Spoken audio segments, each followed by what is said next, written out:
يقول الله عز وجل قل هذه سبيلي أدعو إلى الله على بصيرة أنا ومن اتبعني. Oui,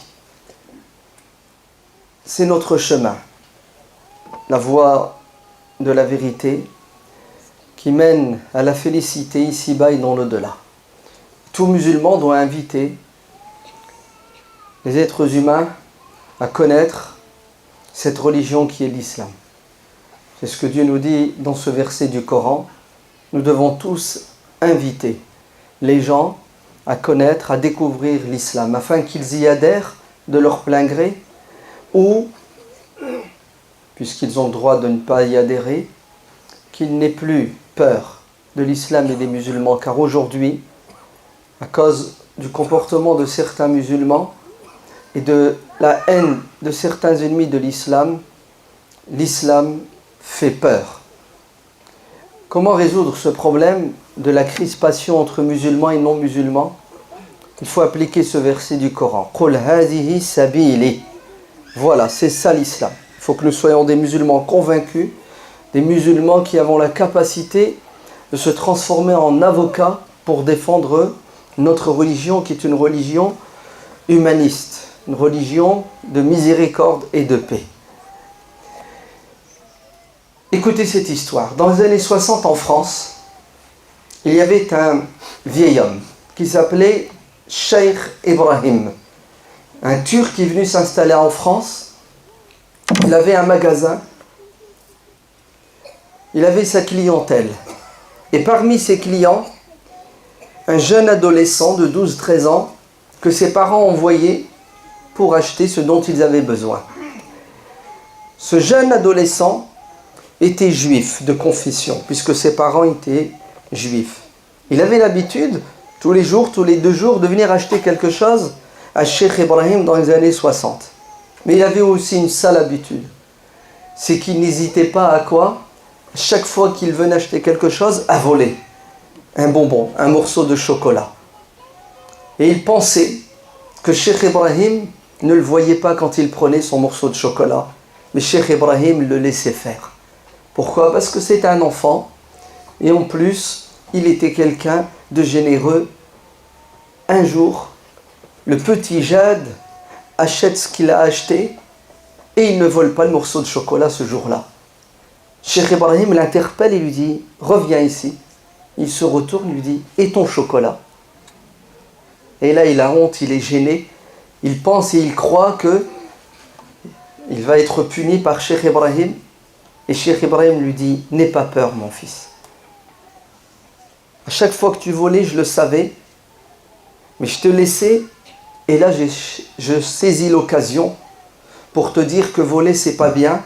Et si tu t'engages et tu me jures que tu ne me voleras plus et que tu ne voleras plus personne sur terre, je te promets qu'à chaque fois que tu viendras, je te donnerai un morceau de chocolat. » Le jeune Jad va s'engager, il va jurer qu'il ne volera plus. Et tous les jours, le voilà qui débarque chez Cheikh Ibrahim. Et Cheikh Ibrahim lui donne un morceau de chocolat.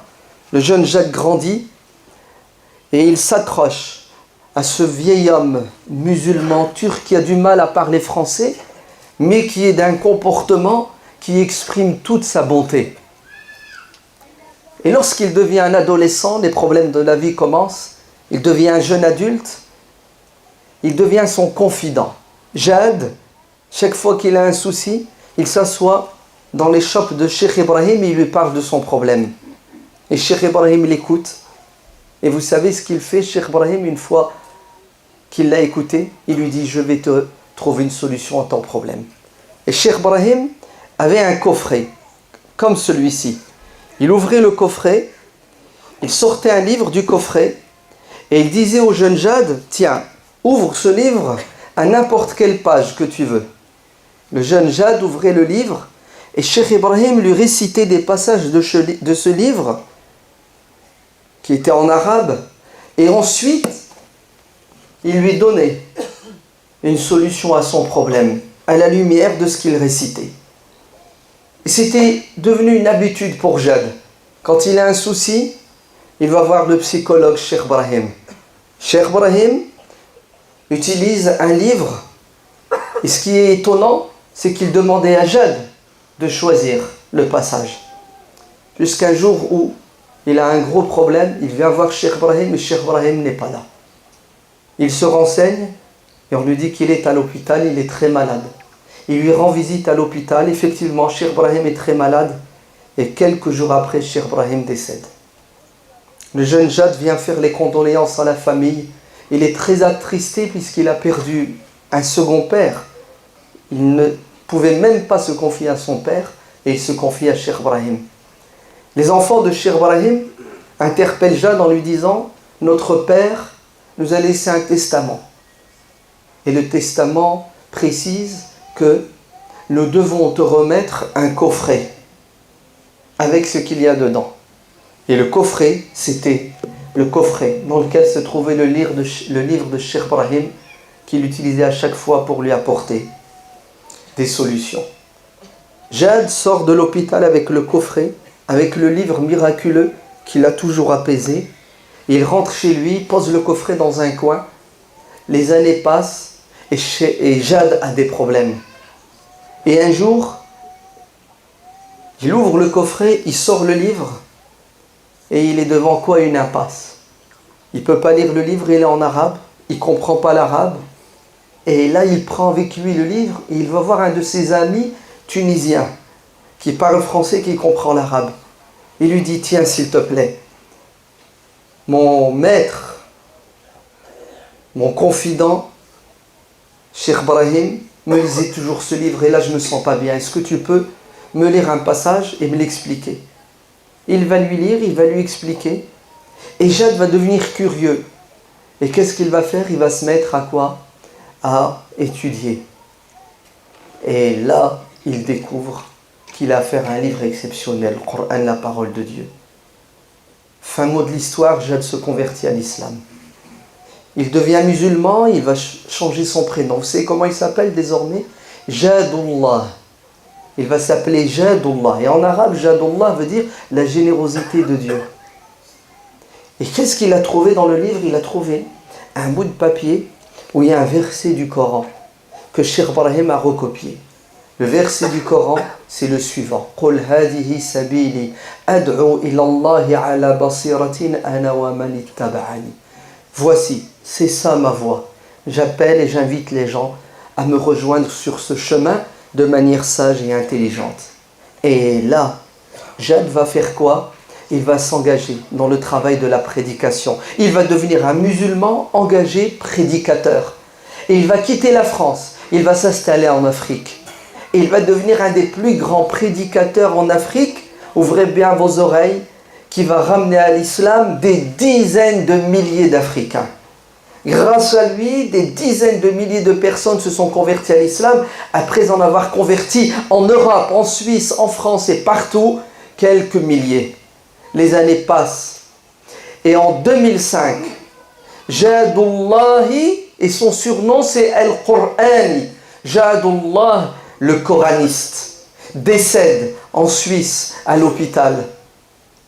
Et sa mère va le pleurer, tellement c'était quelqu'un d'extraordinaire.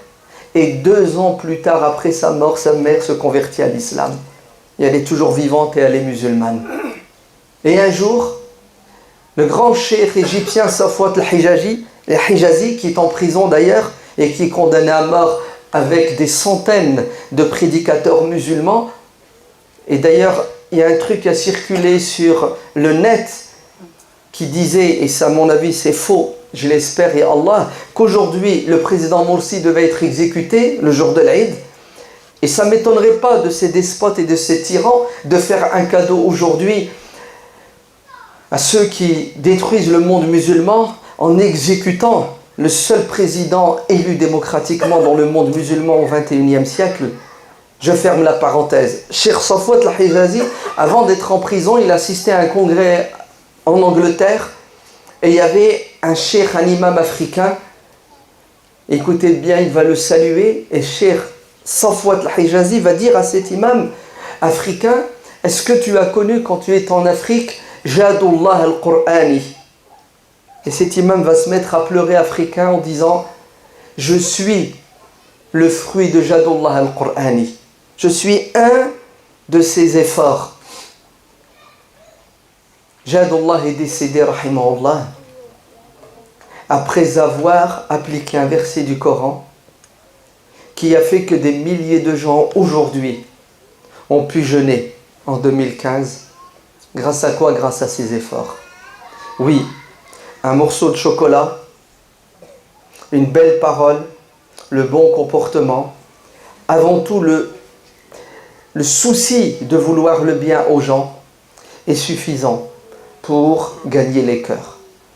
Ah, si seulement les musulmans de France se comportaient comme Cheikh Ibrahim. Oui, ce n'est pas des centaines et des milliers de gens qui se convertiraient à l'islam, mais ce seraient des millions.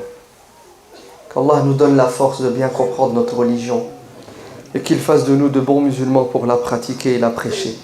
Qu'Allah accepte notre jeûne, qu'il préserve nos enfants de l'égarement manifeste, qu'il fasse miséricorde à nos parents comme ils nous ont élevés, qu'il donne la victoire à nos frères opprimés partout sur terre, qu'il nous donne la sincérité et la piété. Walhamdulillahi Rabbil Alamin.